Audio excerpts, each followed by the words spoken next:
ChatGPT বা আধুনিক রোবোটিক্সের যে জোয়ার আজ আমরা দেখছি তার সূত্রপাত হয়েছিল আজ থেকে ৮০০ বছর আগে, তাও আবার একজন মুসলিম বিজ্ঞানীর হাত ধরে। তখন ইউরোপ ডুবেছিল অন্ধকারে। সেই সময় এক মুসলিম প্রকৌশলী তৈরি করেছিলেন বিশ্বের প্রথম প্রোগ্রামযোগ্য রোবট।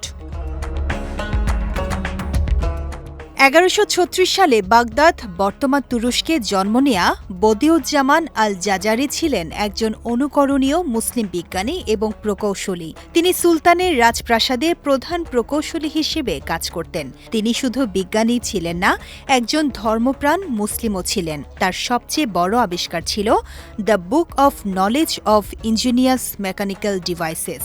এই বইটিতে তিনি ৫০টিরও বেশি স্বয়ংক্রিয় যন্ত্রের নকশা এঁকেছিলেন, যা আজকের ক্র্যাঙ্কশ্যাফট এবং পিস্টন ইঞ্জিনের ভিত্তি, যা ছাড়া আজকের গাড়ি বা বিমান চলা অসম্ভব।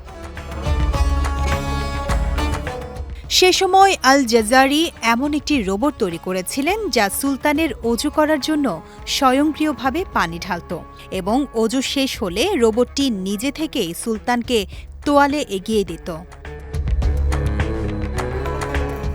এদিকে আরও একটি কৃত্রিম হ্রদে ভাসমান নৌকায় ৪টি যান্ত্রিক পুতুল তৈরি করেছিলেন, যা ড্রাম ও হার্প বাজাত। ড্রামের ভেতরের পেগগুলো পরিবর্তন করে এর মিউজিক বা ছন্দ পরিবর্তন করা যেত, যা পৃথিবীর ইতিহাসের প্রথম প্রোগ্রামিং হিসেবে ধরা হয়।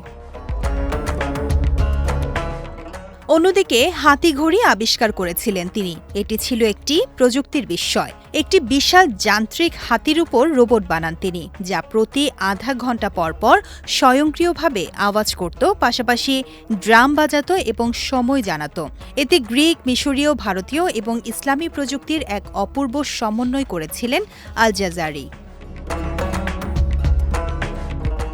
অনেকে মনে করেন ইসলাম শুধু ইবাদতের মধ্যেই সীমাবদ্ধ, কিন্তু আল জাজারির এই আবিষ্কারগুলো অনুপ্রাণিত হয়েছিল ইসলামের অজু, যা পবিত্রতা, এবং নামাজের সময় নির্ধারণ, যা সময়ের গুরুত্ব বজায় রাখার তাগিদ থেকে। ইসলাম মুসলমানদের জ্ঞান বিজ্ঞান চর্চায় উদ্বুদ্ধ করেছে, যার প্রমাণ এই রোবটগুলো।